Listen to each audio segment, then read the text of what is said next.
Hello students, good morning. स्वागत है हमारे यूट्यूब चैनल के सिंह स्टडी ग्रुप में।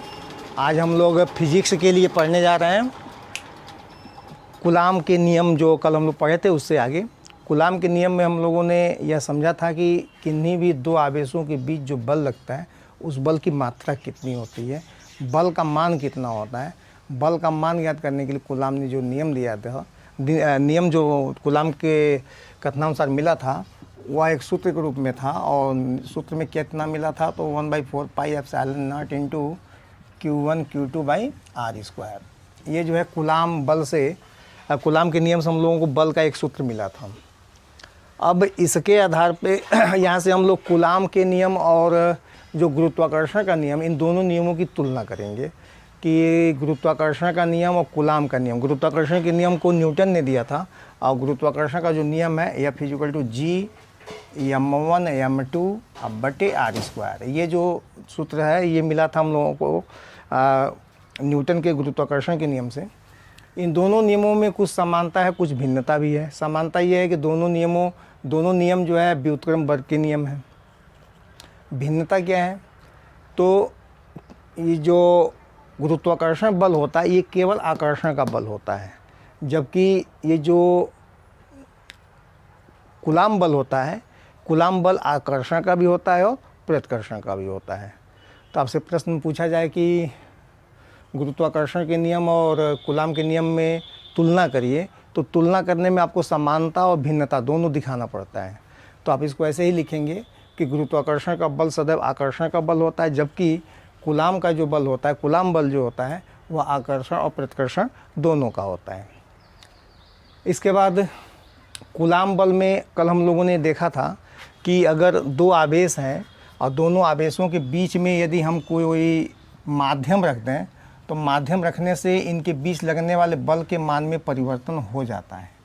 अगर कोई परावैद्युत पदार्थ रख दें, कोई कुचालक पदार्थ रख दें बीच में, तो बीच में कुचालक पदार्थ रखने से बल के मान में परिवर्तन हो जाता है। अर्थात कूलाम बल जो है दोनों आवेशों के बीच के माध्यम के ऊपर निर्भर करता है, जबकि गुरुत्वाकर्षण बल जो है दोनों पिंडों के बीच के माध्यम पर निर्भर नहीं करता है। तो ये दो प्रमुख अंतर है और समानता है कि ये कूलाम बल और गुरुत्वाकर्षण बल या न्यूटन के नियम के अनुसार जो सूत्र मिलता है उस सूत्र में। इसके बाद कूलाम के नियम का यह भी है कि कूलाम का नियम का महत्व और भी है, और भी क्षेत्रों में है। अकेले कूलाम के नियम का महत्व जो है इस तरह से है कि हम लोग अगर परमाणु के विषय में समझना हो तो परमाणु के विषय में समझने के लिए परमाणु के जो विभिन्न कण होते हैं वह नाभिक के चारों ओर किस प्रकार व्यवस्थित होते हैं, तो इसको समझने के लिए कूलाम का नियम ही मददगार साबित होता है। जैसे डाल्टन के परमाणु सिद्धांत की परमाणु अविभाज्य है, उसके बाद से रदरफोर्ड का प्रक्रियन प्रयोग के बाद जो निष्कर्ष निकले, उस निष्कर्ष के आधार पे ये बातें निकल के आई कि एक परमाणु के भीतर जो है धन आवेशित प्रोटॉन होते हैं, ऋण आवेशित इलेक्ट्रॉन होते हैं और उदासीन जो है न्यूट्रॉन होते हैं। ये परमाणु के मूल कण होते हैं। अब परमाणु का जो आकार होता है वह लगभग 10 मीटर के कोटि का होता है, और नाभिक जो होता है 10⁻15 मीटर के कोटि का होता है।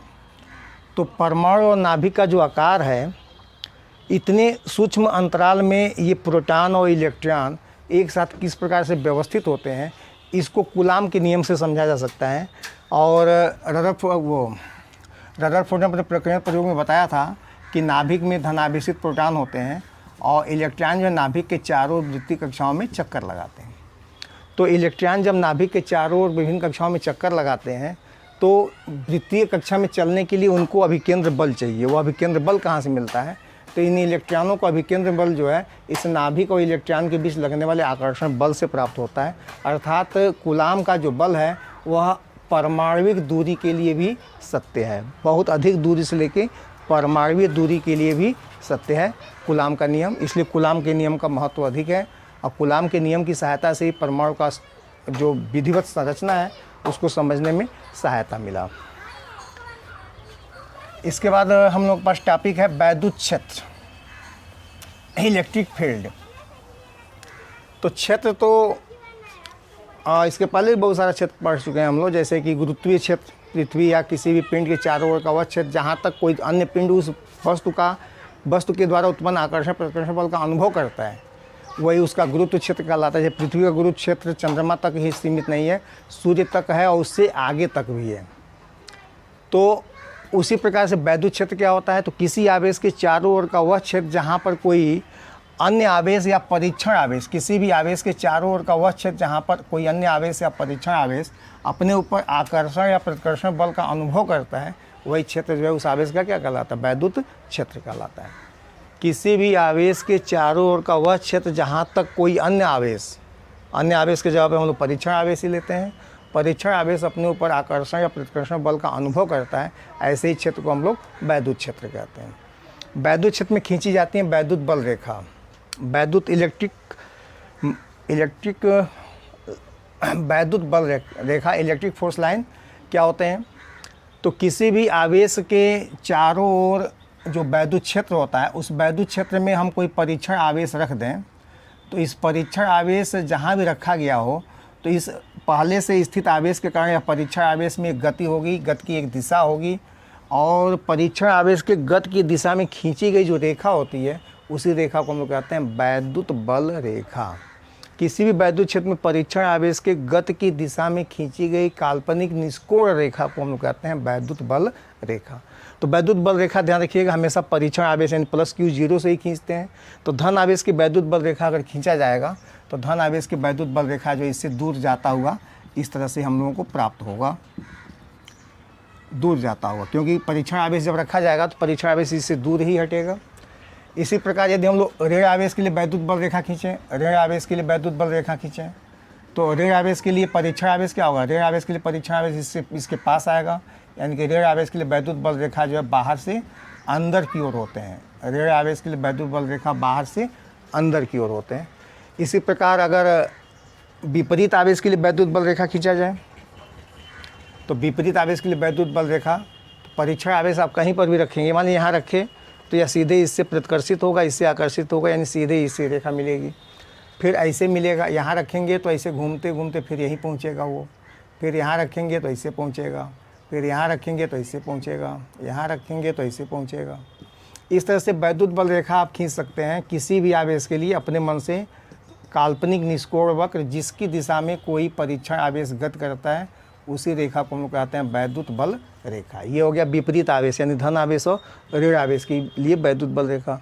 समान आवेशों के लिए वैद्युत बल रेखा क्या होता है, समान आवेश, जैसे मान लीजिए यहाँ भी धन आवेश लिए और यहाँ भी धन आवेश लिए, इन दोनों की वैद्युत बल रेखा खींचें, तो फिर आप इसको खींचेंगे कैसे, तो सोचिए कि यहाँ पे परीक्षण आवेश रखा हुआ है, तो परीक्षण आवेश इस आवेश के कारण दूर जाएगा, और इस आवेश के कारण भी ये भी धन आवेश है, तो इससे भी इसको प्रतिकर्षित करेगा, यानी कि इसकी गति की दिशा जो है ऐसे पलट जाएगी, बदल जाएगी, ऐसे ऐसे ऐसे, मतलब ये इसके दूसरे आवेश के पास जाने के बजाय यहाँ से क्या होगा, ये दूर हटता जाएगा। और यहाँ पे अगर परीक्षण आवेश रखेंगे तो सेम ऐसे जैसे पहले का मिला वैसे आपको फिर मिलेगा, यहाँ पे ऐसे, फिर ऐसे ऐसे, यहाँ से दूर हटता हुआ। और अगर ऋण आवेश के लिए खींचेंगे तो ऐसे उसका भी मिलेगा, लेकिन वो अंदर की ओर आता हुआ मिलेगा। तो ये जो है विभिन्न आवेशों के लिए वैद्युत बल रेखा, एकल आवेश धन आवेश या ऋण आवेश, या दो आवेश हों, दोनों विजातीय हों या दोनों सजातीय हों, तो उनकी वैद्युत बल रेखाएं हर प्रकार से खींची जा सकती हैं, बशर्ते आपको परीक्षण आवेश उस क्षेत्र में किस प्रकार गति करेगा, किधर गति करेगा, उसी की ओर खींची गई काल्पनिक निष्कोण रेखा को हम क्या कहते हैं, परीक्षण वो वैद्युत बल रेखा। वैद्युत बल रेखा की कुछ विशेषताएं आपको सीधे दिख रही हैं। पहली विशेषता वैद्युत बल रेखा की कि वैद्युत बल रेखाएं धन आवेश से बाहर की ओर जाती हैं और ऋण आवेश के अंदर की ओर जाती हैं। आप कह सकते हैं कि वैद्युत बल रेखा जो है धन आवेश से प्रारंभ होकर ऋण आवेश पे समाप्त हो जाती हैं, धन आवेश से शुरू होकर ऋण आवेश पे समाप्त हो जाती हैं। वैद्युत बल रेखा धन आवेश से बाहर की ओर होती हैं, ऋण आवेश से अंदर की ओर होती है। वैद्युत बल रेखाएं कभी एक दूसरे को काटती नहीं है, क्योंकि वैद्युत बल रेखा जो है वैद्युत बल रेखा की किसी बिंदु पे खींची गई स्पर्श रेखा जो इन दोनों आवेशों से उत्पन्न वैद्युत क्षेत्र की दिशा को प्रदर्शित करता है। वैद्युत बल रेखा की लाभ क्या होते हैं, तो वैद्युत बल रेखा की सहायता से हम लोग वैद्युत क्षेत्र की दिशा जान लेते हैं। वैद्युत क्षेत्र की दिशा कैसे, तो किसी भी वैद्युत बल रेखा की बिंदु पर हम स्पर्श रेखा खींच लें तो स्पर्श रेखा की दिशा जो है उस बिंदु पर वैद्युत बल क्षेत्र की वैद्युत क्षेत्र की दिशा को प्रदर्शित करता है। तो वैद्युत बल रेखा की विशेषता अगर आपको जाननी है तो पहला विशेषता आपको समझ में आया कि वैद्युत बल रेखाएं धन आवेश से निकलकर ऋण आवेश की ओर जाती हैं। दूसरी विशेषता, वैद्युत बल रेखा के किसी बिंदु पर खींची गई स्पर्श रेखा वैद्युत क्षेत्र की दिशा को प्रदर्शित करता है। तीसरी विशेषता क्या हो सकती है कि वैद्युत बल रेखाएं कभी एक दूसरे को काटती नहीं है। वैद्युत बल रेखाएं कभी एक दूसरे को काटती नहीं है, क्योंकि अगर वैद्युत बल रेखाएं अगर कहीं एक दूसरे को काट दिए तो कटान बिंदु पे हम लोगों को 2-2 स्पर्श रेखा मिलेगी, अर्थात 2-2 वैद्युत क्षेत्र मिलेगा।